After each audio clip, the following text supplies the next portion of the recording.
pessoas que se passaram por meninas. Aí eles entraram na aula da Tati, começaram a falar, tipo, coisas obscenas, né? Ah, E. Só que com voz de homem. Aí, tipo, eles insultaram uma menina lá, tipo, eu acho que assediaram verbalmente a garota. E a professora teve que mudar de sala, sabe? Tava tudo gravado. Só que o Edilson falou que foi um grupo externo. Eu não tenho certeza porque é só lá pra ter aula com o link. Então eu achei um pouco estranho isso. é. Então, na verdade, o que, que pode ter acontecido? É alguém. Pode acontecer. Ter não. O que aconteceu? Algum aluno passou o link para fora, entendeu? Sim, sim. Só que culparam o menino, que é o meu amigo, né? Sendo que ele não tinha feito nada. E depois eles se resolveram lá, mas foi algum garoto do primeiro ano. Sim, tem. Até é difícil de descobrir quem foi, né? Tem 60 alunos, entendeu? É complicado. É a Isadora. Agora eu queria entender qual é a diversão de fazer isso. Qual é a parte que quem fez isso se diverte, né? Não é, Danilo?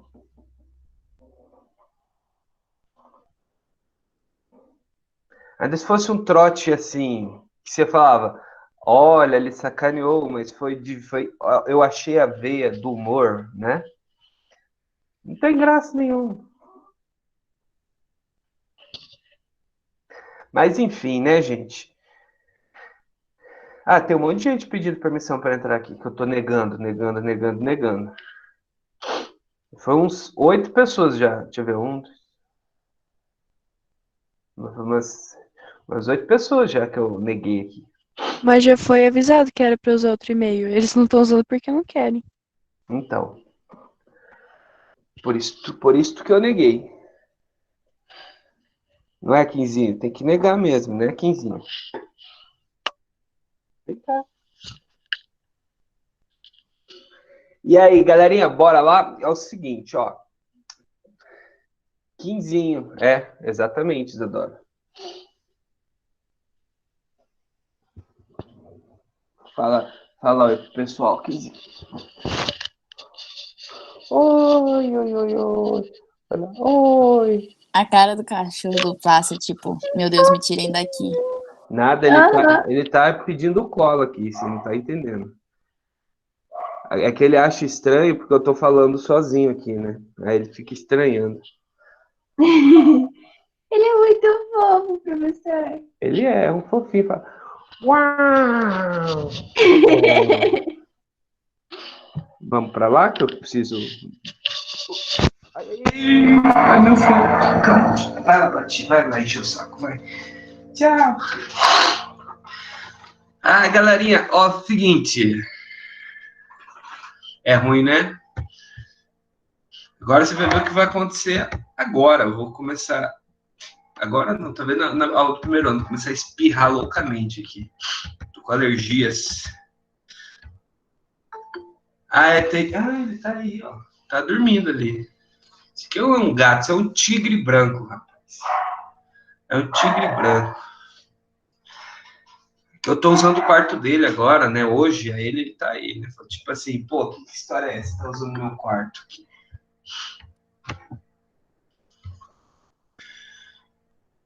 É, o cara. Na hora do primeiro sono da manhã dele, depois de acordar. Porque ele acorda, come, ele tem o primeiro sono.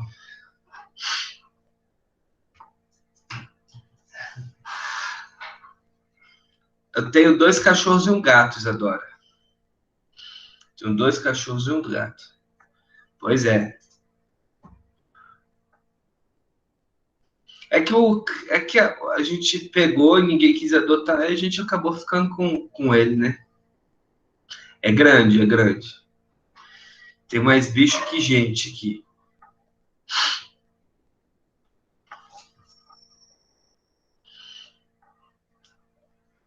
É. Bom,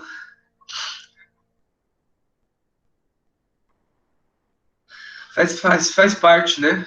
Faz parte. Por isso que eu moro numa casa e não num apartamento. Flávia, qual que é o nome do seu gato mesmo? Caetano. Caetano.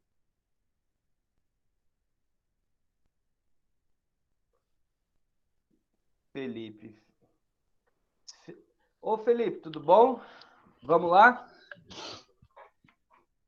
Galerinha, seguinte, deixa eu explicar aqui para vocês. É aí, ó. Agora que disse para você, Felipe, não fui eu. Pronto, peguei mais um. Galera, ó, hoje, né, como eu tinha falado para vocês, segunda, eu tinha entrado no módulo do Heron, né, sem querer, e como eu já tinha mandado todas as atividades do Classroom, o pessoal já tinha tudo feito e tal, ia ficar muito ruim para mudar hoje, entendeu? Então, o que que eu fiz? Aí, para não ficar muito repetitivo, eu falei, vou aproveitar essa aula e resolver exercício, tá? Então, a gente usa essa aula de resolução de exercícios sobre o módulo de industrialização. Aí, na tarefa da apostila, eu passo os exercícios do próximo, de introdução ao módulo que a gente começa na segunda-feira, para ficar certinho. Aí, segunda-feira começa o módulo. Beleza? Ok.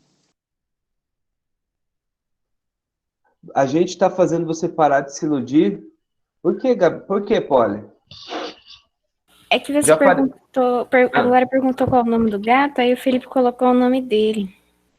Aí Entendi. Porque ele é besta. Sim, com Você é certeza. invejosa.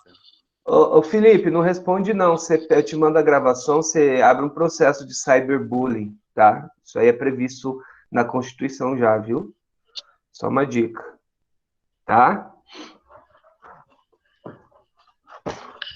Galera, então vamos lá. Vocês vão pegar a apostila de vocês. Estou te dando a brecha, hein, Felipe? Só entrar com o processo agora.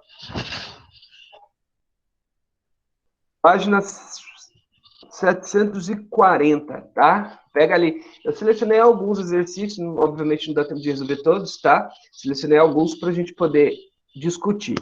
Aí vocês vão tirando dúvidas sobre industrialização, ou que vocês tiverem de dúvidas sobre o tema, fiquem à vontade aí para fazer perguntas, tá? Beleza? Apostila 2, página 740. Para quem está perdido, né? Porque sempre tem um perdido, é a apostila 2. A apostila arroba não existe, apostila 2 eu quis dizer. Beleza?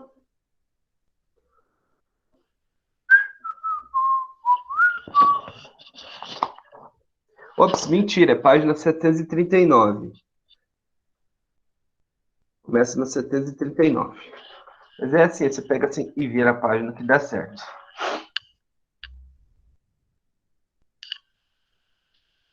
Flávia, que página mesmo? 739.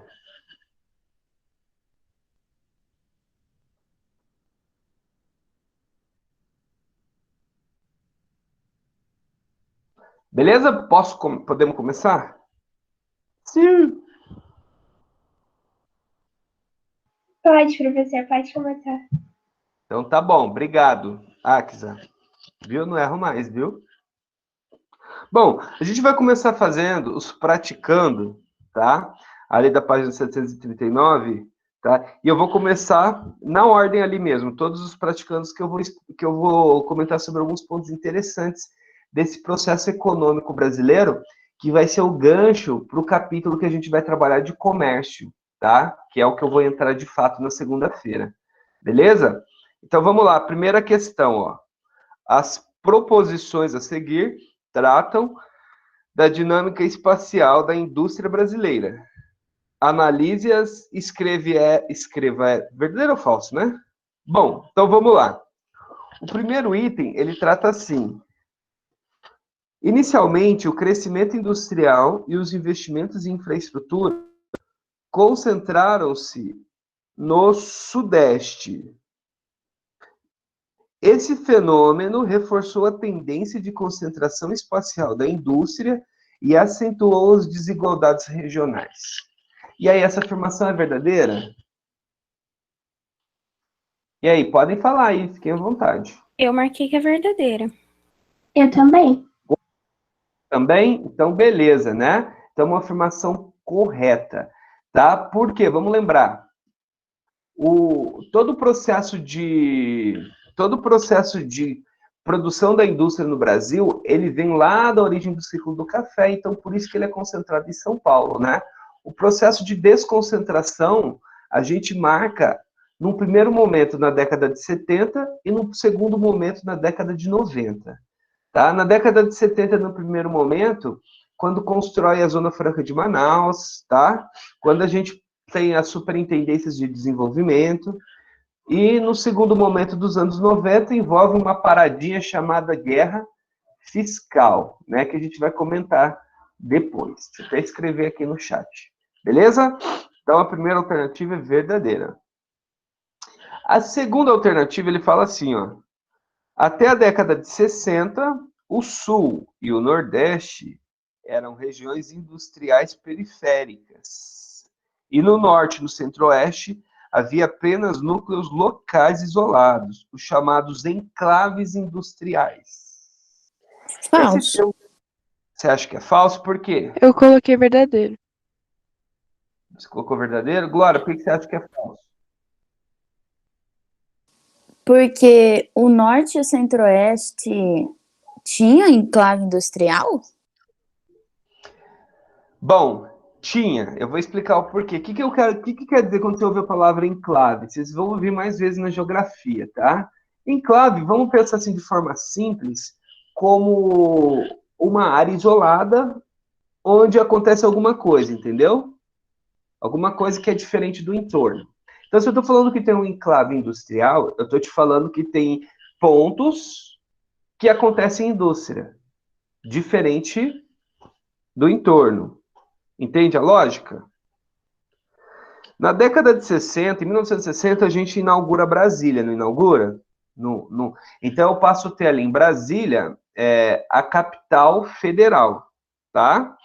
E aí, Goiânia passa a ser o núcleo mais diversificado de economia, tá? Campo Grande começa a embrionar um crescimento, beleza? Ainda muito pequeno. Então, você vai criando alguns enclaves de desenvolvimento. Ou seja, você tem um ou outro lugar com alguma indústria, mas o resto ainda é muito vazio. E, sobretudo, esse enclave que ele diz aí do norte é Manaus, né? E no norte a gente vai ter Manaus como principal enclave. Beleza? Então, essa segunda alternativa é verdadeiro. De boa? Alguma dúvida? Não? A Glória caiu, hein? Não, eu tô aqui. Tá aí? Apareceu de novo? Pareceu que você tinha saído. É que eu saí, mas é porque eu tava com meu celular e meu computador no mesmo lugar. Entendi. Então, ó, item 3. A partir da década de 40, a fim de impulsionar o crescimento econômico regional, o governo federal iniciou a implantação de medidas para descentralizar os investimentos públicos. Opa, pera lá. Acabei de falar. Vai descentralizar num primeiro momento ali nos anos 70 e depois nos anos 90. Nos anos 40, eu tenho um modelo ainda muito centralizado em São Paulo. Então, esse item 3 aqui é incorreto. Ô, Plaza, mas é o governo que vai descentralizar? Oi? O governo que vai descentralizar, tipo, não é os incentivos fiscais? Bom, boa pergunta. Os incentivos fiscais, que é a guerra fiscal, vai ser mais nos anos 90. Nos anos 70, tá, que é uma primeira desconcentração, mas ainda é pequena, são programas de integração, tá? Programas de integração nacional. Você tem que lembrar que na década de 70 é o período da ditadura, os governos militares vão criar mecanismos para articular, para integrar o país. Cria a Zona Franca de Manaus, cria a Transamazônica, cria a BR-163, que é a Cuiabá-Santarém, e que hoje em dia passa aqui em Campo Grande, vai até Dourados, né? Então, nos anos 70, não é a guerra fiscal em si, nos anos 70, essa primeira desconcentração, que é muito muito incipiente ainda, está ligado com os projetos de integração do país. Entendeu? Perguntas? Entendi, valeu. Então vamos lá. E o último item, ó, a partir de 1990, intensificou-se o processo de desconcentração industrial.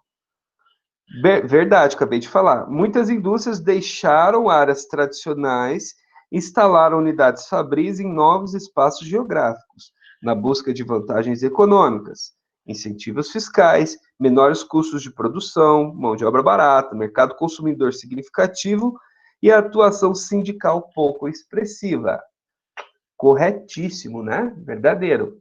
Aí é a chamada guerra fiscal. Beleza? Uma coisa assim que sempre me perguntam, professor, mas eu preciso ter tudo isto para gerar guerra fiscal? Não entendi direito por que é uma guerra. Vamos entender por que chama guerra.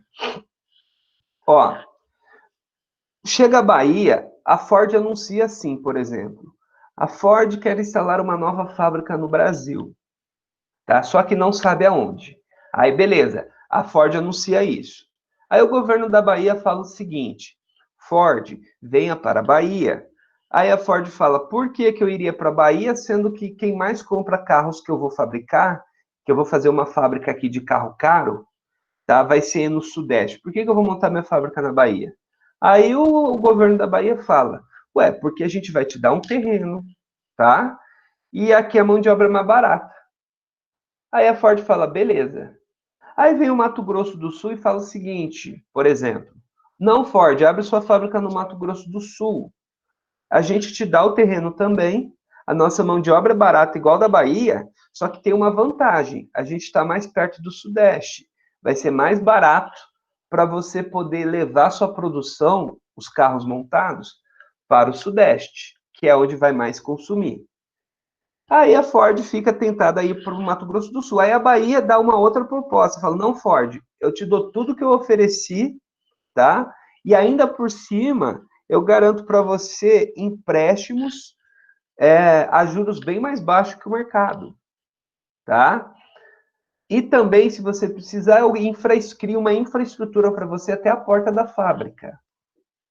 E aí começa essa guerra. Por isso que chama guerra fiscal. Os estados começam a brigar para ver quem dá mais vantagem para a fábrica ou para a indústria. Entenderam a lógica? E por que isso é ruim? Sim. Falem para mim, por que isso é ruim? Porque aí essa guerra fiscal vai impedir algumas regiões de se industrializar também. Boa, isso é um ponto. A guerra fiscal dificulta a industrialização de algumas outras regiões. O que mais? Yasmin, boa pergunta. Por que não ajuda o mercado interno? Mais ou menos, tá? Aqui não é questão do mercado. Quando você trata mercado, você tem que pensar. Ah, entendi. Ah, entendi o que você quis dizer. Porque aí não ajuda as indústrias internas que você quer dizer, né? Ah, sim. Aí é um ponto exatamente isso, né? Isso é um segundo ponto. As fábricas nacionais não recebem esses incentivos, aí não fica injusto?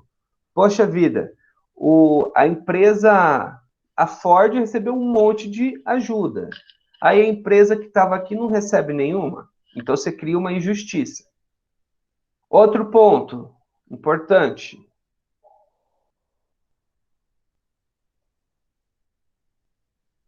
O dinheiro deles não entra, né? Boa colocação. O que acontece? Se eu estou dando isenção fiscal, se eu estou falando para a indústria, ó, Ford não precisa pagar imposto por um ano, o Estado está deixando de arrecadar. Então, você tem que fazer uma continha assim, ó. A conta é essa. Quantos empregos, tá? Quantos empregos geram na fábrica? Depois tem que fazer outra conta.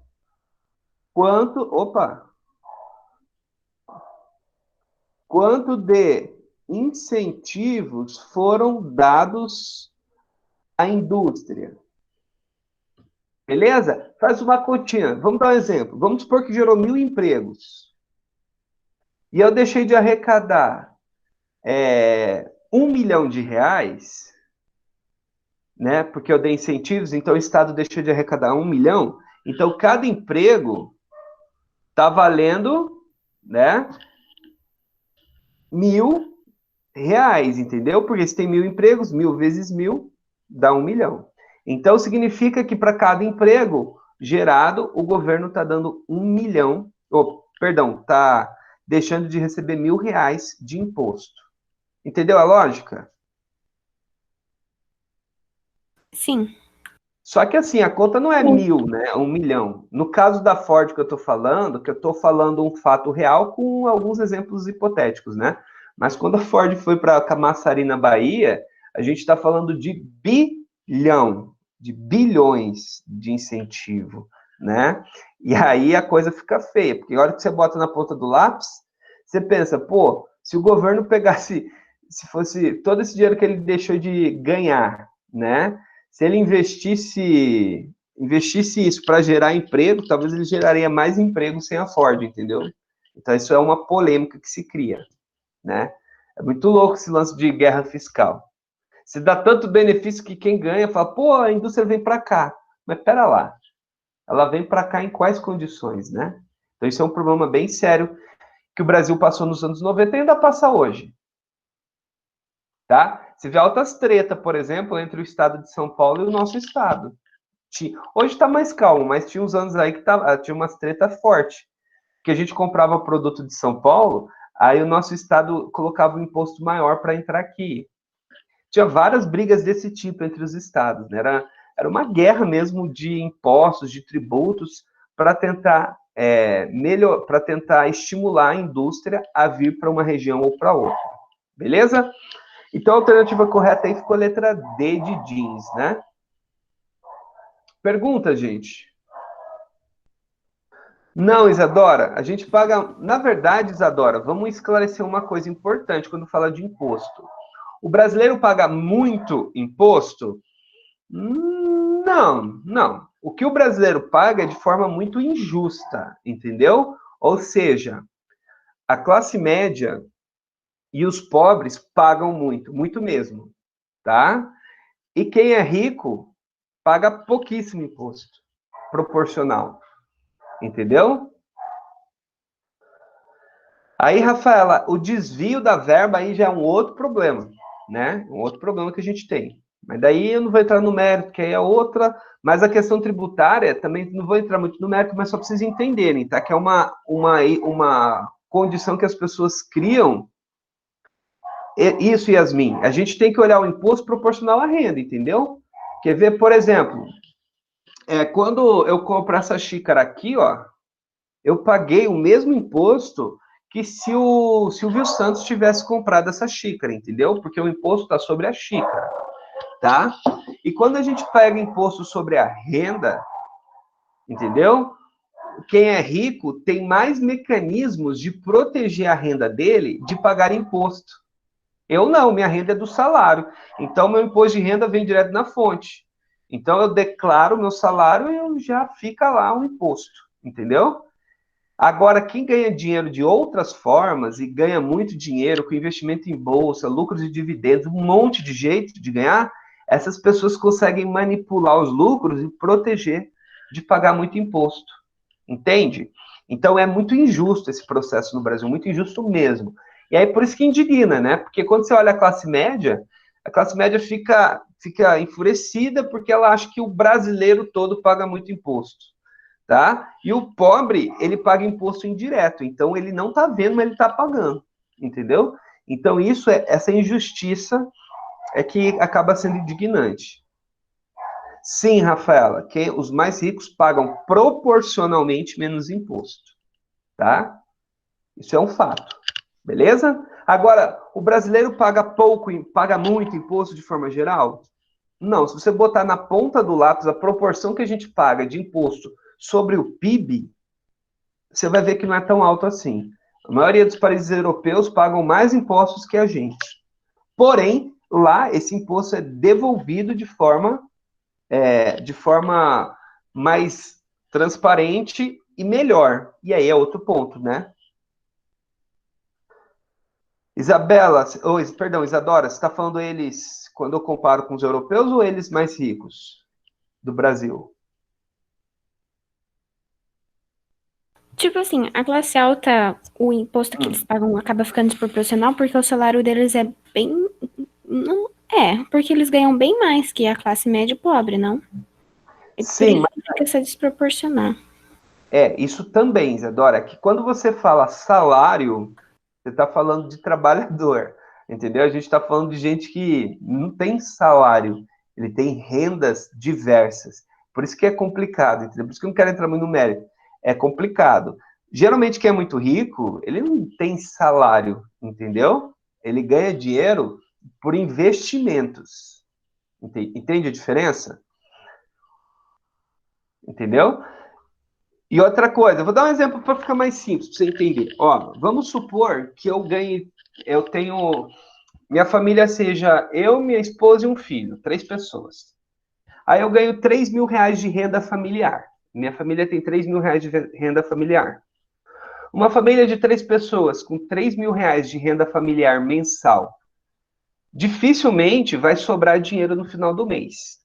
Logo, nesse exemplo, minha família está gastando 100% da renda para se sustentar durante o mês. Beleza? Então, eu ganhei 3 mil, gastei 3 mil no mês. Certo? Então, se não tá me sobrando dinheiro, significa que eu gastei 100% da renda, então significa que 100% da minha renda teve imposto. Por quê? Porque a hora que eu pago água, luz, internet, aluguel, compro comida, compro roupa, enfim, e saio para me divertir e gasto todo o meu dinheiro, tudo isso tem imposto embutido. Então, eu paguei imposto sobre 100% da minha renda, tá?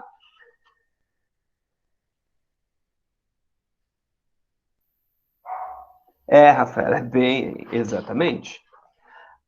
Aí, vamos pegar agora essa mesma família num outro cenário. Essa família melhorou, agora ela não tem uma renda de 3 mil mais. Ela dobrou a renda familiar, tá? Vamos supor que agora essa família de 3 tem uma renda agora não de 3, mas de 10 mil reais, né? Mais do que triplicou a renda mensal dessa família. Aí essa família melhorou o padrão de vida, só que ela não gasta 10 mil reais por mês. Essas 3 pessoas gastam 5 mil reais por mês, tá? Bom, agora ele faz tudo que ele quer fazer, essa família faz tudo, gasta 5 mil, não está sobrando 5 mil agora? Aí ele pega esses 5 mil que sobrou e bota na poupança. Um exemplo bem simples, tá, gente? Estou dando o exemplo mais simples possível. Na poupança, você não paga imposto. Entendeu? Então, significa você vai pagar sobre a renda, mas você não gastou. Então, o imposto indireto, que é o imposto do consumo, sobre 5 mil reais você não pagou. Ou seja, vai ficar lá na poupança, vai render um lucrozinho e esse lucro também não vai ter incidência de imposto.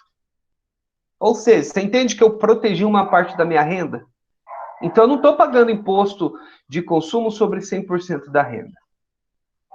Sacou? Agora, eu dei esse exemplo mais simples possível. Agora, se você for pensar em lucros e dividendos, fazer investimentos mais complexos, aí o negócio é muito louco, tá? Então, a ideia é essa. Por isso que a gente fala que é injusto, entendeu? Bom, vamos lá, então. Wesley dos Anjos. Fala, Wesley, o que você está botando seu nome aí? Não é a chamada ainda não, meu querido.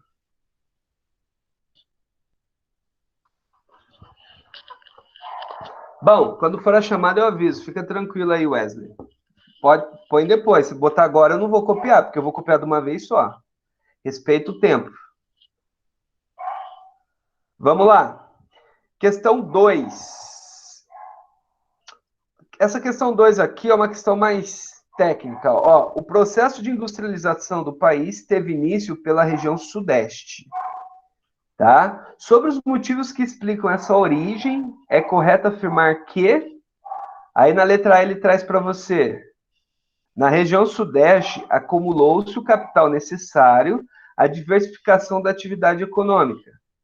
Assim, os capitais acumulados na cafeicultura também passaram a subsidiar a indústria de bens de consumo corrente, alimentos, bebidas, roupas e calçados. E aí? Questão um pouquinho mais trabalhada, né? Ó, quais motivos que explicam a origem dessa concentração? Na letra A, ele está falando que houve acúmulo de capital necessário. Da onde veio esse acúmulo do capital necessário?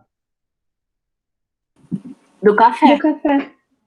Perfeito, ótimo. Então, por enquanto, tá ok, né? Aí ele continua. Os capitais acumulados da cafeicultura também passaram a subsidiar a indústria de bens de consumo corrente. O que ele quer dizer com bens de consumo corrente? Que circula, tipo, no mercado diário? Tipo, não mercado diário. Isso, o que é... Pode usar esse termo. Alimentos, Isso. roupas. É o que a gente chama de bens não duráveis, né? Uhum. Beleza? Então tá correta a alternativa.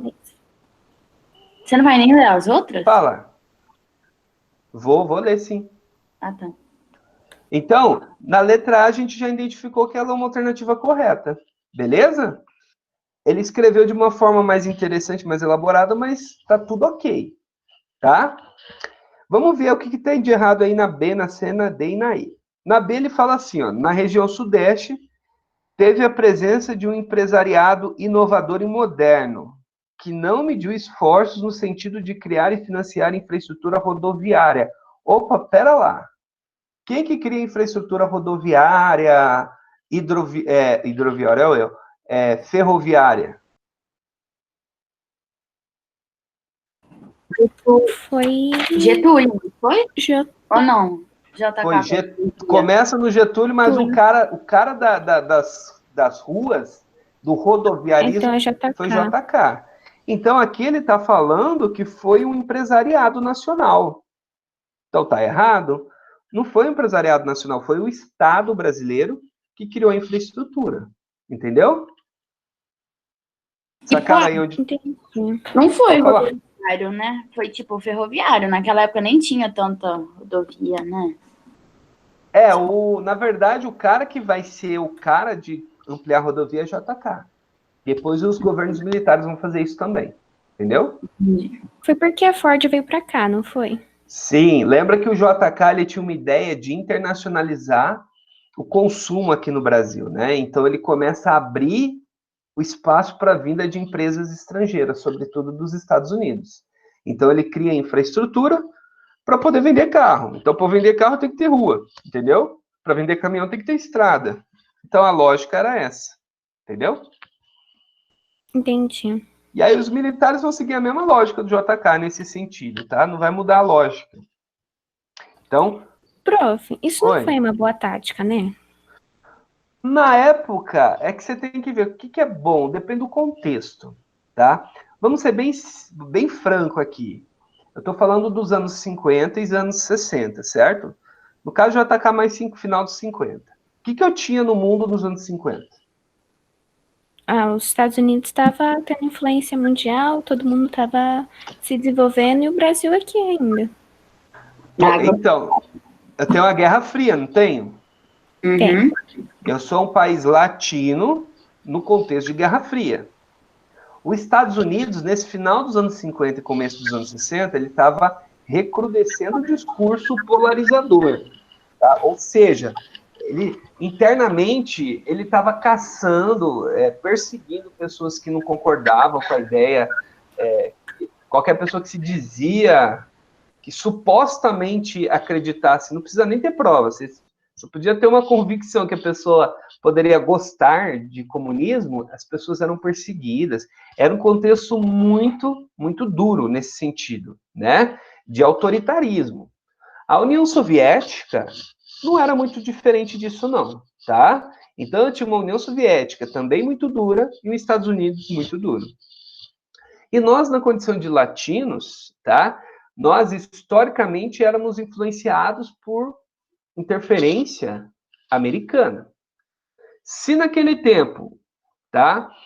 no período JK, se o JK batesse de frente, seguisse o modelo nacional desenvolvimentista igual ele fez, perdão, se ele não seguisse aquele modelo nacional desenvolvimentista, se ele fosse um discurso mais rígido, anti-americano, não anti-americano no discurso, mas na prática, ou seja, de falar, não vai ter empresa americana, vamos fazer as nossas e tal, esse tipo de discurso, os Estados Unidos ia reagir, entendeu? Ia reagir. Isso, um discurso perfeito, Yasmin, nacionalista. Entendi. Então, os Estados Unidos ia reagir, entendeu? Como reagiu quando João Goulart foi assumir a presidência, não foi? Entendeu? Então, se você botar na balança do que é pragmático, ou seja, do que era mais eficiente naquele momento, você pode fazer uma análise dizendo que o JK fez o que tinha que fazer.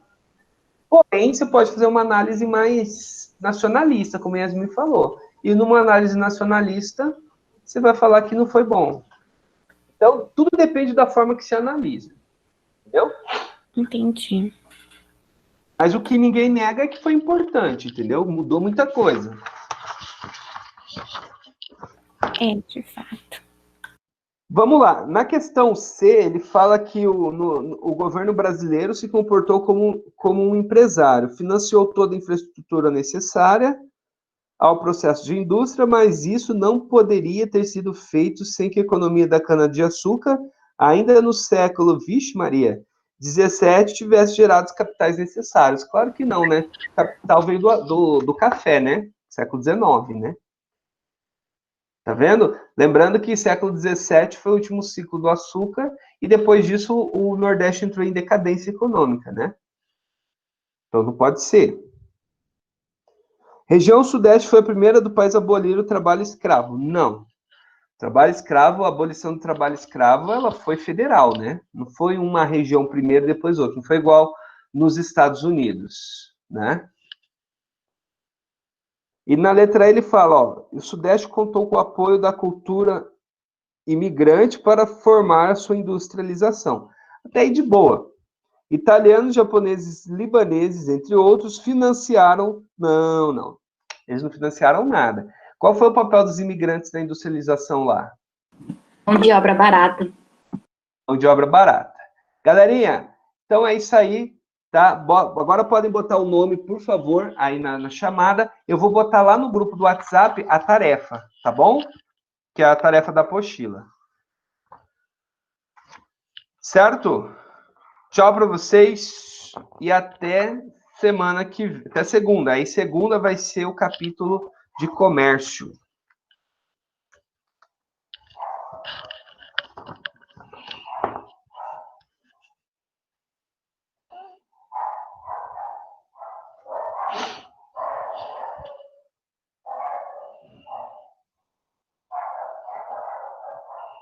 Tchau, professor. Bom final de semana. Até segunda. Tchau. Para você também, até segunda. Tchau, classe. Tchau, tchau.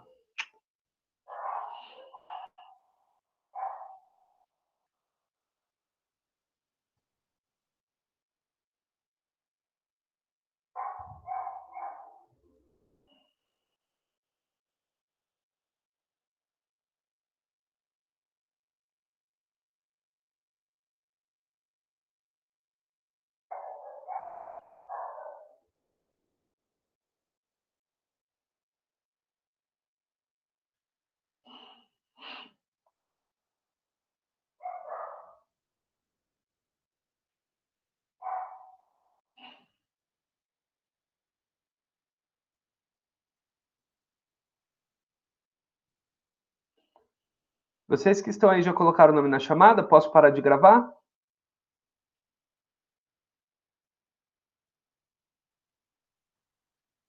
Bom, parando de gravar.